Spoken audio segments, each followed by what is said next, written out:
Hello everyone. Let me introduce myself. My name is Damai Melati, NPM 234122036, from Class AKT 23A. In this video, I will share learning materials that I hope can be useful. Let's watch this video until the end so that we can understand the material better.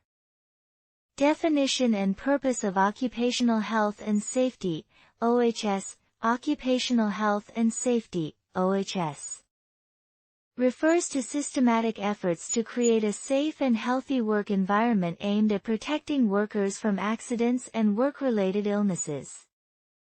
Implementing OHS is crucial for both companies and employees, as it safeguards physical and mental well-being while boosting work efficiency and productivity. The main objectives of OHS include accident prevention, hazard control, enhancing worker welfare, and fostering a positive and safe work culture. Types of hazards in the workplace. Workplace hazards come from various sources and can impact worker safety and health in different ways. These hazards can be categorized into 5 main types: physical hazards, such as noise and extreme temperatures; chemical hazards, toxic gases or corrosive substances; biological hazards, viruses and bacteria; ergonomic hazards, poor posture or repetitive movements; and psychosocial hazards, stress and interpersonal conflicts. Understanding these hazard types forms the foundation for effective risk prevention and control. Risk identification and assessment process.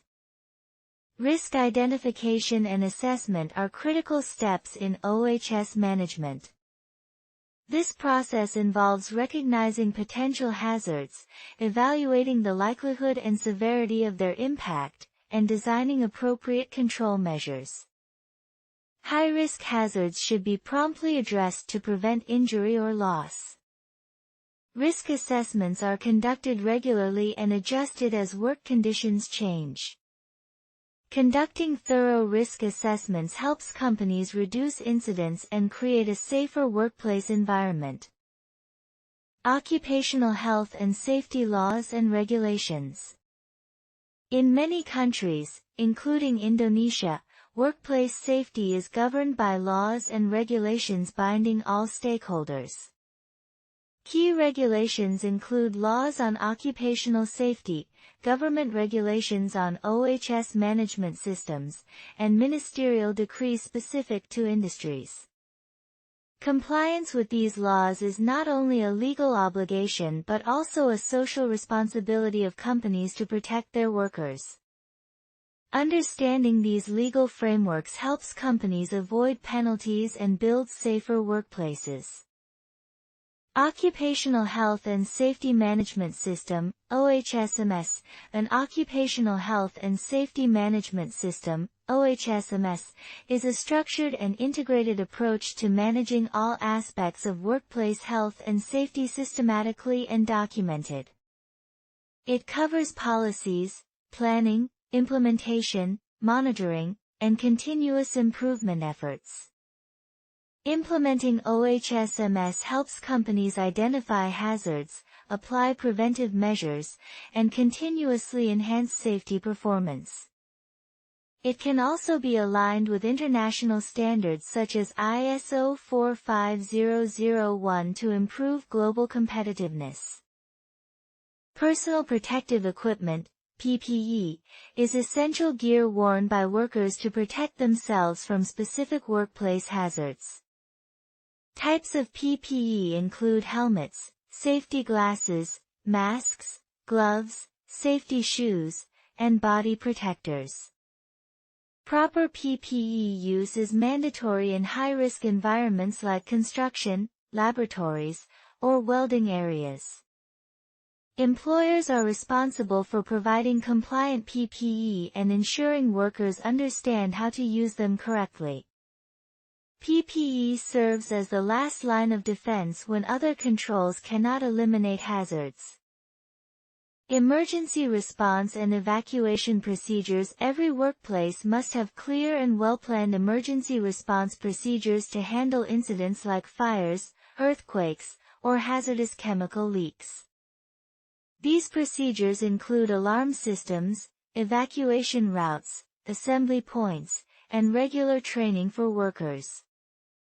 Additionally, trained emergency personnel should lead evacuations and assist colleagues during emergencies.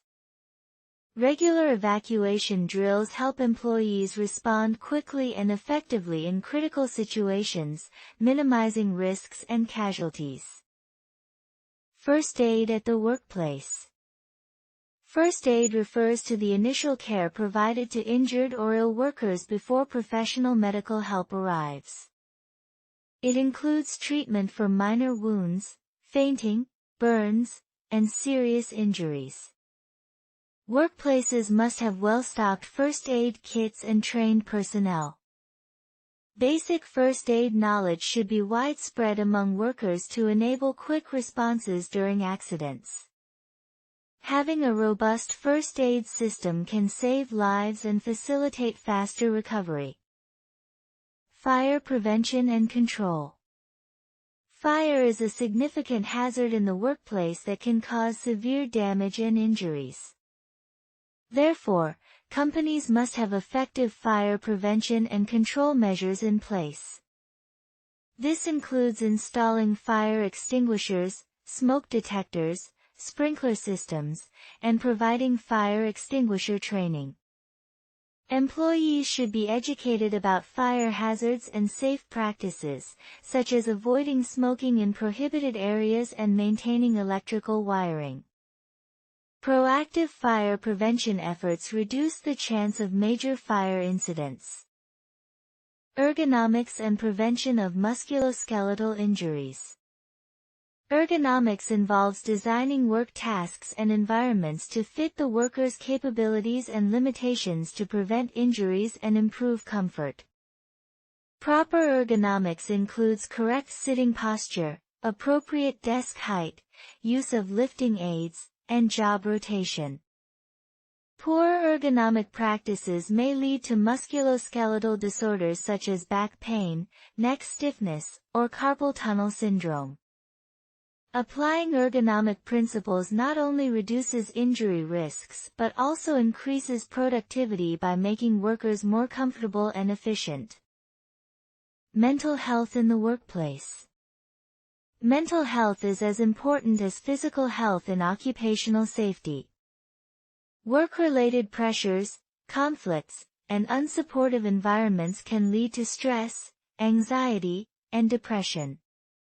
Companies should provide support systems like psychological counseling, stress management training, and foster an inclusive work culture. A mentally healthy workplace leads to more focused, productive, and loyal employees. Mental health should be treated with equal priority in workplace safety policies. Safety in using machinery and equipment. Machinery and equipment pose serious risks if used improperly. Workers must be trained on proper use and safety instructions before operating any equipment. Routine inspections, regular maintenance, and lockout-tagout procedures during repairs are essential to prevent accidental startups. Adhering to machine safety standards protects employees and company assets, ensuring smooth and safe operations. Handling hazardous chemicals. Handling hazardous chemicals requires strict management and safety practices. Each chemical must have a safety data sheet, SDS, explaining its properties, risks, and handling procedures. Workers need training to understand hazard symbols, GHS, and use PPE appropriate for each chemical type. Chemical storage areas must be well ventilated and free from ignition sources. Careless handling can lead to severe accidents or fatalities, making safety protocols vital. Workplace cleanliness and organization, housekeeping. A clean and organized workplace helps prevent accidents. Implementing housekeeping principles such as the 5S, sort, set in order, shine, standardize, sustain, minimizes slip, trip, and fall hazards and enhances work efficiency. A tidy environment also reflects professionalism and increases worker comfort. Housekeeping should be a continuous practice embedded in daily work routines, not just during inspections. Safety culture and employee involvement. Safety culture refers to shared attitudes and behaviors that prioritize safety in all work activities. It grows from leadership commitment, open communication, and active employee participation. Companies foster a safety culture by providing ongoing training, creating safety forums, and rewarding safe behavior.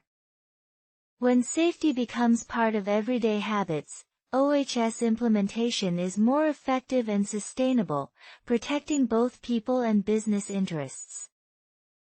Training and competency development in OHS. Training is a fundamental component in maintaining occupational health and safety. It ensures that every worker is equipped with the knowledge and skills to recognize hazards, use equipment properly, and respond effectively to emergency situations. New employees must receive safety orientation before starting their tasks, and periodic refresher training should be conducted for all workers to update their understanding of new risks and procedures. Competency development focuses not just on theoretical knowledge but also on practical application, ensuring that workers can implement safety practices confidently and correctly. Additionally, regular participation in workshops, drills, and safety simulations can improve employee engagement and cultivate a proactive safety mindset. An organization that invests in continuous safety training contributes significantly to accident prevention and workplace resilience. Workplace accident investigation and reporting. Accident investigation and reporting are critical processes in managing workplace safety. When an incident occurs, no matter how minor, it must be documented and examined to identify the root causes. The purpose of an investigation is not to assign blame, but to understand what went wrong and how similar events can be prevented in the future. A proper reporting mechanism encourages openness, where employees feel safe to report incidents or near misses. The collected data from accident reports provides valuable insights into potential safety gaps, recurring issues, and risk trends. From this, organizations can implement corrective actions, update procedures, or improve training programs. In essence, a well-managed accident investigation system serves as a learning tool that strengthens an organization's overall safety performance. Health and safety in the workplace are fundamental to ensuring a productive, efficient, and sustainable work environment. By understanding the core principles of occupational health and safety, OHS, identifying potential hazards, and applying risk assessment strategies, organizations can significantly reduce the likelihood of accidents and health issues. Regulatory compliance, implementation of a structured safety management system, and proper use of personal protective equipment, PPE, are essential in building a safe workplace. Moreover, fostering a culture of safety requires active participation from both management and employees. Training, clear emergency procedures, proper handling of machinery and hazardous materials, and promoting mental health awareness are all key elements that support a holistic approach to workplace safety. Regular housekeeping, accident investigation, and the development of safety competencies further reinforce an environment where safety becomes a shared responsibility. Thank you for following this learning until the end. Hopefully what I have conveyed can be understood well and is useful. See you next time.